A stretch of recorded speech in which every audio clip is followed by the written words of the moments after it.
Guilty on all charges, the jury convicts a Henrico man for the rape and murder of a VCU employee. 53-year-old Suzanne Fairman was found dead in her Stratford Hills home back in May of 2019.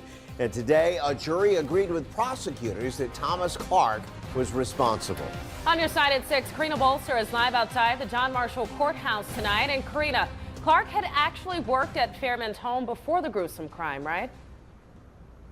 He did, Makia and Kurt. Testimony showed Thomas Clark had actually stayed in the victim's home just days before the murder. The Commonwealth Attorney's Office saying there was no signs of forced entry, so it's likely Suzanne Fairman recognized Clark and let him in. But what happened shortly after, what unfolded shortly after, rather, has left many questioning why.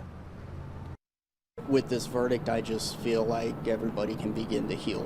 Suzanne Fairman's son, Scott, saying a huge amount of relief has set in. 61-year-old Thomas Clark found guilty Wednesday of the abduction, rape, and murder of the VCU employee. She was very loving, very optimistic, and she just was a beautiful person all around.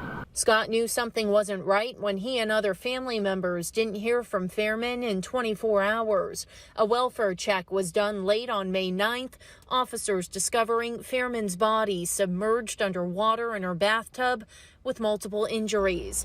The Commonwealth's attorney presenting evidence showing Clark had used a knife and other items to intimidate and then rape Fairman. A medical examiner testifying she died from strangulation. Scott feeling the need to see and hear the evidence for himself. Because I have gone the last 2.5 years with vague detail, and because she was my mother and my best friend, I had to know. It was just something personal that I felt I needed to hear. Meanwhile, the defense urging the jury to look at what was not presented, arguing the Commonwealth did not know when exactly Fairman was killed. They also said cell phone data did not show Clark's cell phone at Fairman's home the night of May 8th.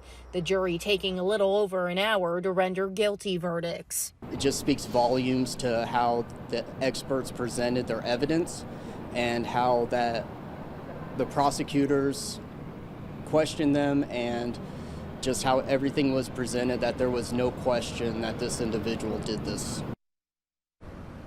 Now, Clark has a lengthy criminal history that dates back 40 years, including burglary, drug possession, and rape. We did speak with Clark's attorney today, who tells me his heart does go out to the Fairman family. He went on to say that he respects the jury's decision and Clark maintaining his innocence and right to appeal. Clark is scheduled to be sentenced on February 14th. Live and on your side in downtown Richmond, Karina Bolster, NBC 12 News.